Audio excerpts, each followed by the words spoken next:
a little bit of background into our organisation.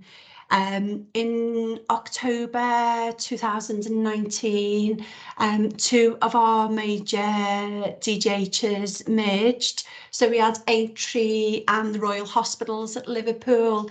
And anyone that knows Liverpool area, I think one of the biggest things is our football rivalry. And that was no different to our hospitals, really. We had one on the north of the city and one on the south of the city. So two rival hospitals actually joined and merged in about October 19. We have an annual budget of over £1 billion, and our finance and procurement teams are 250 plus staff. When we merged in October, everyone in the NHS know what happened, you know, around December time when COVID hit. So although on paper, we did actually merge as an organisation, in essence, it was quite challenging. So one of the things that I've been asked to come and talk about today is how we redesigned, how we delivered our training, and we used our gamified simulation. So I've got a presentation and a couple of animations to show you, just to talk through the journey of what we were faced and how we did it and how we built the product. The presentation Becky's going to share at the end, and it has got a QR code to the presentation that allows you to actually download a bit of a simulation and a tester to have a taste of what the game is. But hopefully the animations that we've got today will give a little bit of an insight on how we've done that. So I'm going to share my screen and talk through a couple of slides. I'm going to get to a slide where there's a few videos, so I just need someone to, because I'm sharing, just want to shout out and let me know that you can actually hear the sound. So I will crack on and hopefully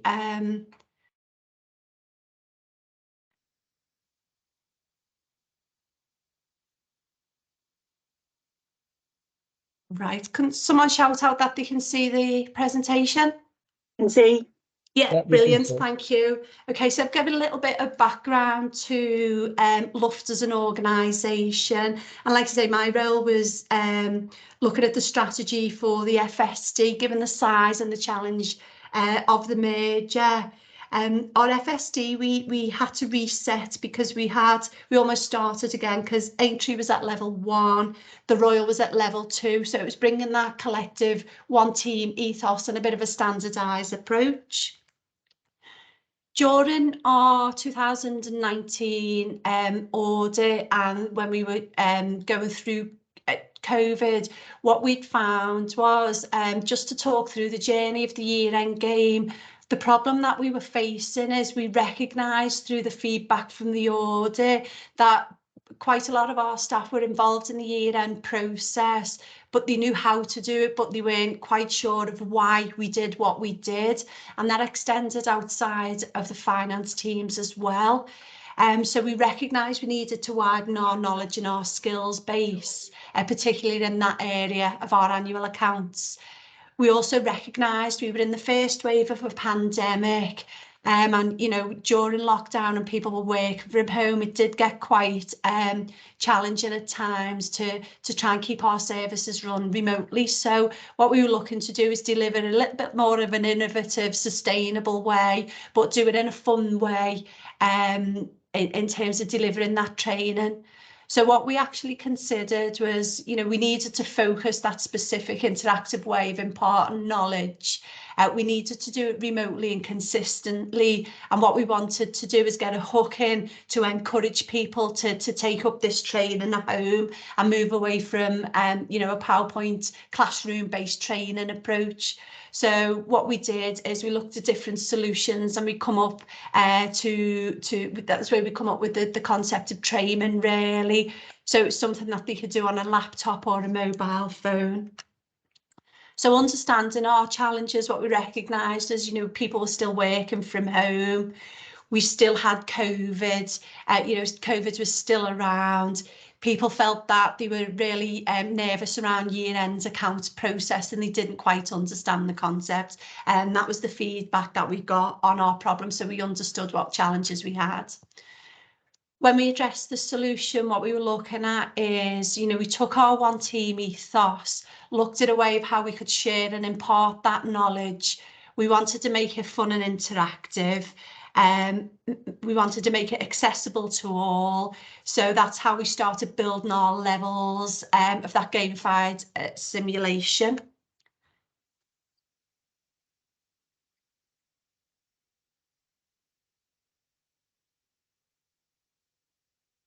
Right, so why did we do that? In essence, it's fun, it's effective, it's revolutionary. And what we did, we linked in with a world leader in gamified simulation. So they'd done it before. It was an organisation called Attenzi. One of their most successful gamified simulations is for working for, it was either Starbucks or Costa Coffee, I can't remember the two. But it's how they delivered their training to the baristas. So if you got a job in a coffee shop, you use their training app and people placed orders and you picked the different ingredients and worked up the orders and it let you know whether you'd got it right. I've got a little video that I want to show you really that just puts into concept what the actual product looks like. So if someone can just shout out that they hear the sounds as well once it starts playing.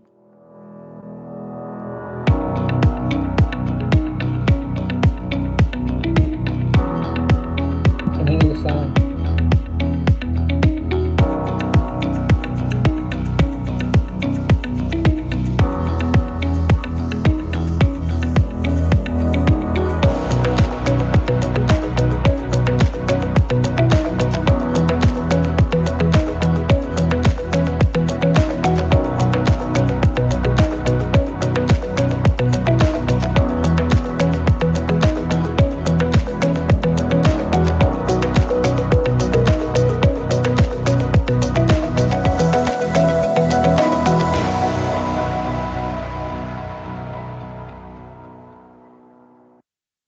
So hopefully that gives you a little bit of a visual of what the end product looked like. So the journey to get to that finished product is what we did is we knew it was the year-end accounts process that people were struggling with. So when we designed it with Attenzi, what we did is we give people individual accounts so they've got that personalised presentation. Then what we did, we built up 12 specific standalone thematic modules that talked you through the end-to-end process. What we also designed is a bit of a leaderboard. So what it did, it promoted that discussion and interaction with each other. So you could challenge your colleagues to a battle and you played the same game together and see who beat each other or who was the fastest to answer. So while people were working alone, it was a great thing for sort of well-being. You can also play standalone for the people that weren't competitive, but what we did find is quite a lot of our teams are really, really competitive and they were eager to get in the top 10. So you've got the option to interact or just go through the programme yourself as a standalone with your individual account. What we then did, it's almost an Android style gaming. So you could go onto a website or you could just download it onto your smartphone. So you can see there a few visuals near the right of what the screen looks like. So the key features is it's really easy to access. So you can either use the QR code, there's a website, or you just download it from the App Store or your Android store for your smartphones. So in terms of the individual accounts, this is what they look like really. So sorry, take you back one. So if you're going on the website here to the left, you can see you're just playing it through your laptop and you just log on through your own NHS login. Or to the right, that's what it looks like when you sign on from your phone. So in terms of design and the features, what we do there, you can see the journey of the 12 modules, and we've got some more illustrations that are a little bit more sophisticated than my PowerPoint presentation. But as you can see there, you start at level 1 and you unlock each stage once you get competent and you've passed that stage. So to just point a few out, so obviously meeting Paul, that's the introduction to the game. Go through to talk about who the auditor is, and then you can see there on level 5 it gives you a game of talking through principles in accounting, and again, you know, module 8 is about the receivables and payables team. So it was all aspects of how we close down our accounts, and it was designed not only for our finance teams but our non-finance colleagues as well. So if we were given our teams timetables and deadlines, it explained to them why we were doing what we were doing, and how they can be assisted in that process. So again, the leaderboards, what it did, it promoted that discussion and the interaction, and challenging each other. So you can see there, this is what some of the battle rounds look like. So you've got your leaderboard, and you can see there in the middle, you know, you're swiping left to accept a challenge and join other players, and then you can see at the end there the score. You know, you can see the difference in the scores. So in terms of the product, I'll play a little video for you, and these are some of the characters that are included in the video. Hi there, I'm one of the characters from Liverpool University Hospital's Finance Training Solution. Attendees Training is a mobile-based solution, conveniently allowing your learners to access anytime, anywhere. It drives mastery of skills through repetitions by gamification and psychological learning. With training made up of bite-sized mini-games and lifelike dialogues, your team can experience the everyday challenges they'll face in a safe space, learning through failure and repetition.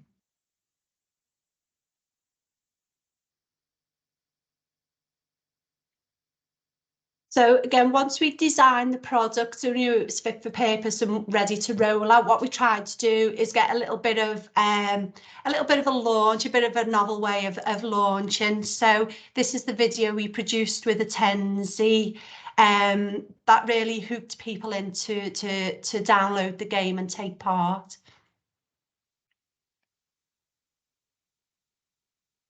So for those of you that attended the Value Makers, you'll have seen this this video before. Beware. The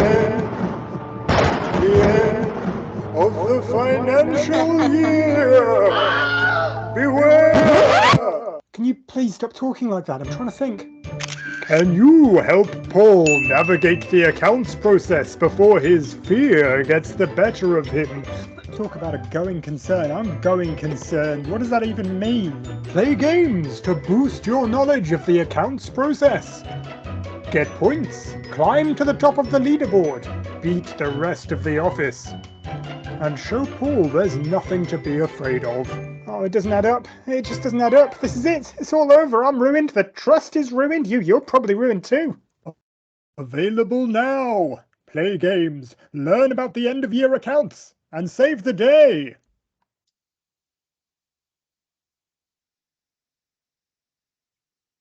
So hopefully you'd agree that was quite a novel way of launching it, really. So what we did then is looking at the results, the way that we deliver it, we get reports from Attenzi that give us our results. So just a few highlights really, because we've done that digital transformation, the average user repeated each module 5 times. They spent on average about 40 minutes playing each time, and they continue to play twice after the certification was achieved. So you do actually get a certificate at the end of it. When we're looking at the knowledge gap, that was reduced by 80%, following the average score of a 57% result on the first go. So I'll let Seema, our lady, take you through some of the points. Training achieved amazing results. The average user repeated each module 5 times, spent over 40 minutes playing, and continued to play a further 2 times after certification to achieve mastery. The knowledge gap reduced by a massive 80%, following an average score of 57% on first playthrough. The results are truly remarkable, and we're looking forward to building on this success as we tackle new trainings in the future. LUHFT's Attendee training achieved amazing results. But I The don't want to be average seen to user be telling repeated each tales. module 5 times, spent over 40 If minutes someone playing, finds out I and told, continued to play a further 2 times after does certification fraud really to matter achieve that much mastery. if it's just The one knowledge gap person? reduced I'll by have a to think massive about 80%, it. I need to go following start an my average shift. score of 57% on first playthrough. So I've just realised I've played 2 videos at the same time there. So you had Seema that was telling us about the results in terms of how people played, how the knowledge gap reduced. The other demonstration there that was playing at the same time is what we've been able to do now is look at another area. And one of our biggest challenges is getting fraud training. So what we've done is we worked with Merseyside Internal Audit Training to develop a fraud awareness training app in the same way as the year-end game application, and we're now looking at, so that's ready to launch. We're also looking at developing some budget holder training, procure to pay process, and also see if there's opportunity to use it in other professions, so HR and our IT colleagues. So in terms of if you wanted to go and have a little look, when Becky shares the slides, there's that QR code, because we give a live demonstration in one of the HFMA conferences last year. So these were the leaflets that we put on people's table. So during the conference, what we did is people downloaded this demo app and they played that. So in terms of, that brings me to the end of the presentation. So what I'll do, I'll stop sharing and just talk about, in terms of next steps, a lot of the trusts were really interested in developing the app and rolling it out in their own team. So what we're doing is we're getting a bit of a commercial agreement together with Attendee that allows other trusts to buy licenses for all their staff as well. It is in its infancy at the moment, and we're negotiating with them, because what we've explained is, obviously, you know, they're a commercial organisation to make a profit, but we've made it clear that the NHS isn't profitable, and, you know, we've got to price it really well. So I think what they're looking at, depending on the numbers of licenses you would need, they're looking to be able for you to buy licenses directly between 10 and 15k for all staff, depending on your license numbers for your first module, and then subsequently 5k per additional module that you buy. So the aim is for us to try and create as many modules as we can and roll that out. So I'm hoping I've done it justice in terms of describing how we develop the product and what the product looked like. So I'm going to pause there and happy to take any questions from anyone.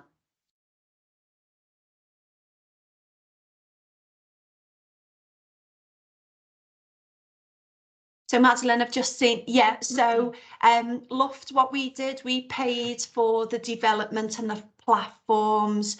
So the product's there now, so it's almost like just building different modules. So what we're looking to do is work with Attendee to get that price point, and what they've benchmarked at the moment is, because what we've explained is every trust is different in sizes and budgets. So they're maybe looking at what an annual turnover or the number of staff they've got. So they're looking at licenses between £10,000 and £15,000 for your first license, and that's for all staff for one module. So if you wanted to, then that would be like for the year-end training game, than what you would have if you wanted to buy the fraud module as well. It would be an extra 5,000 on top of that. So each module we develop, and the more modules you buy, you're just paying for additional modules on top of your first license fee. But like I say, it's very much, I'm talking this week, we're in negotiations and putting that commercial agreement down with Attendee, because they own the licenses. We just paid for the concept. So hopefully that's answered your question. I didn't know if anyone else had any more.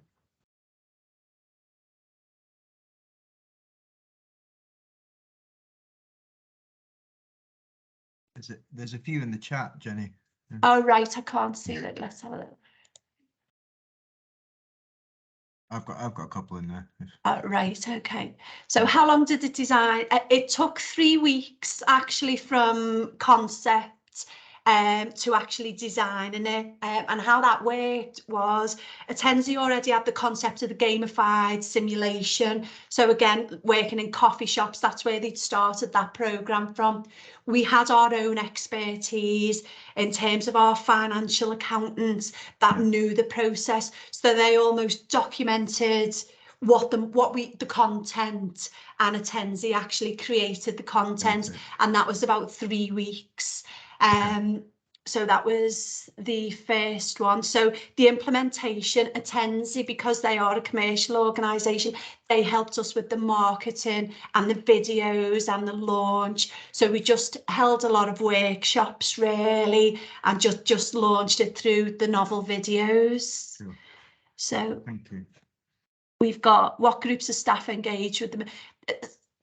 Surprisingly, non-clinical staff. Yeah, so yeah, it was what we did. We sort of targeted budget holders, and we almost had a hit list of non-compliance areas really. So we did target where we wanted to go, but I think for us we felt that it wasn't finance staff. Finance staff used it, but we've got graduate trainees programs throughout the trust, so we encourage them to download it so they understand it. Budget holders, we had quite a lot of ward managers. We took it to a couple of our exec boards as well, and got our execs to play it as well. So license fees, I've just done that. Does it replace face-to-face training? We have a hybrid at the moment, because the only 2 modules we've got is the year end and our fraud. So we still do quite a lot of leadership training and face-to-face training, particularly for budget holders. So we still have both. Yeah. One-off, so it's an annual license fee, so we also pay the annual license fee as well. So in terms of costs, there's one-off fees for them to build the module, when we provide the content, and then it's just annual license fees. So is it aimed at trust specifically? No. To be fair, when I've looked at the content, it doesn't even have to be within NHS, because I think it's because it's standard accountancy practice, it's really good. We've given it to our students, so we've got 15 people in our team that have just signed up to start either doing the AAT or SIPFA, CIMA, ACCA. So it really works well with students as well, so there's no reason why we couldn't roll it out wider, because they're just generally accepted accountancy guidance. So when you look at the content, it does work for both. So how were the benefits measured? So we get a weekly report on who's logged on, how many times they've played, what the first score was, what the second score was. So people need to, for us now, because it's specific for LUHFT at the moment, you need a LUHFT email address to create yourself an account. So we can produce reports, so it logs how people have fared in answering questions. So, you know, I think where we showed before, most people have played the modules 4 times. So the first time of getting it right, maybe 57. And then on the 4th attempt, you know, the knowledge, they're getting 80% of the questions right. So we look at how many different people have logged on, what area they're from. So there's just a whole...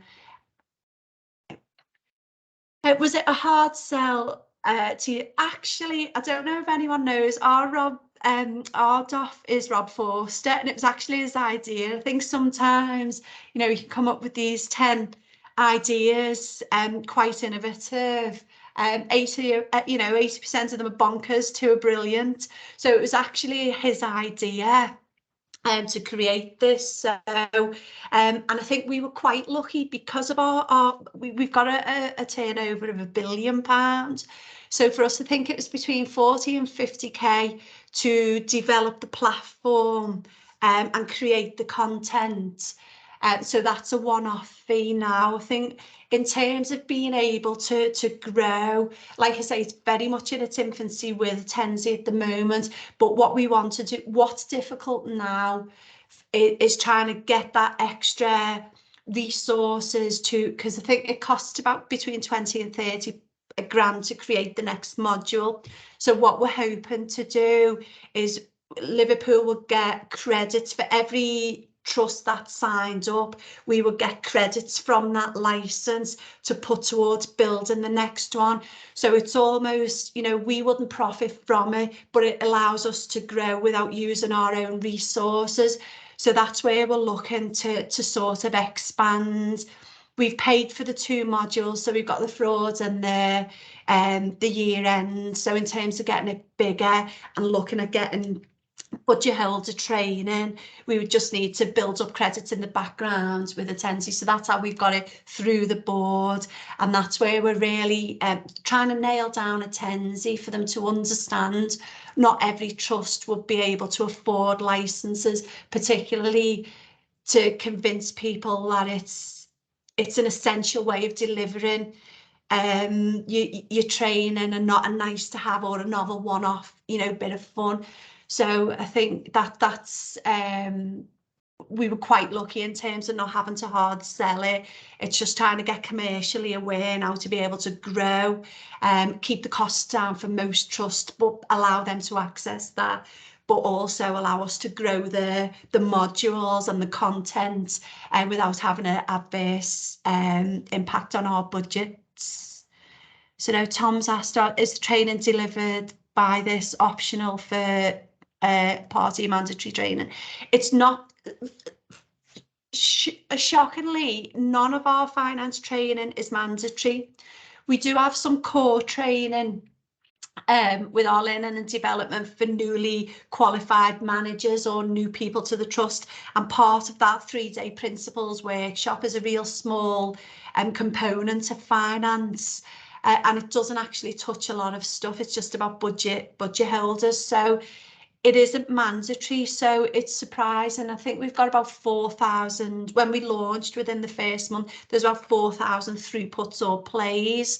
So even though it wasn't mandatory, we did get quite a lot of people using it because it's just a bit of fun. And each of the 12 modules, it's different. It's a different game. So it's not, it's almost like one of them's a little bit of a Mario Kart. So you're sitting in a kart, you know, and what you're avoiding is, you know, it says hit the technical terms, avoid the non-technical terms. So there's like words that come up and you're moving in your car to avoid them. There's sort of matching concepts where you know, so they're all different and novel. So is the training delivered? Yeah, so it's optional at the moment, but hopefully what we're trying to do is once we get, you know, we're looking at procure to pay and budget holder training, then we've got 4 solid modules that we will make mandatory or deliver in a different way or on top of that.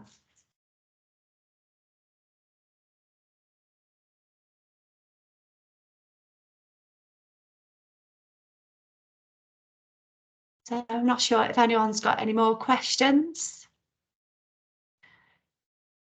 So if Becky shares the slides as well, and if she just pops my email address in the chat, or I'll try and pop my email address in the chat if you wanted to have a discussion a little bit wider on a one-to-one, I'm happy for that.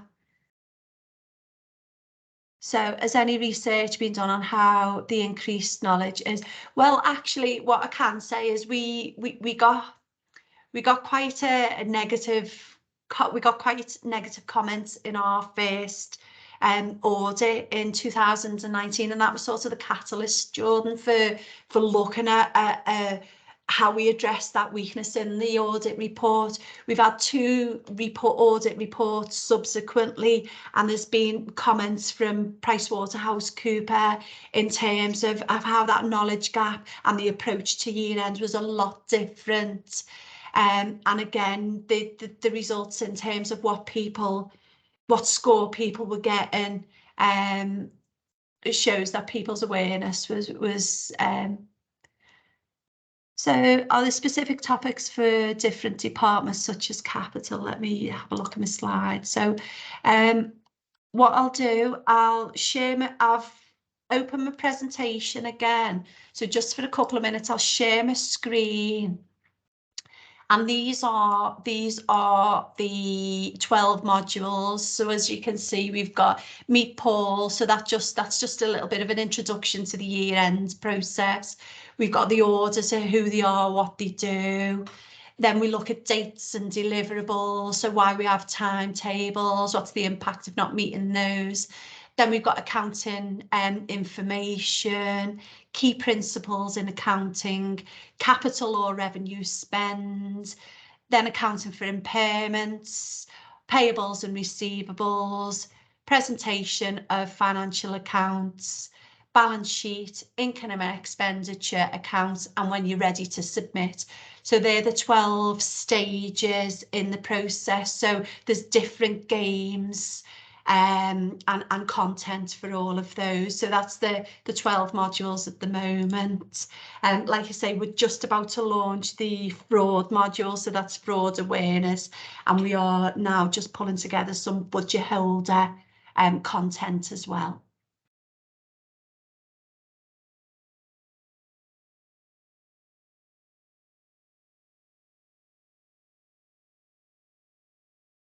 Okay, so if there's no more questions, I'll draw the session to a close. And again, thanks very much for joining, and I hope you found it really useful and a novel way of delivering training.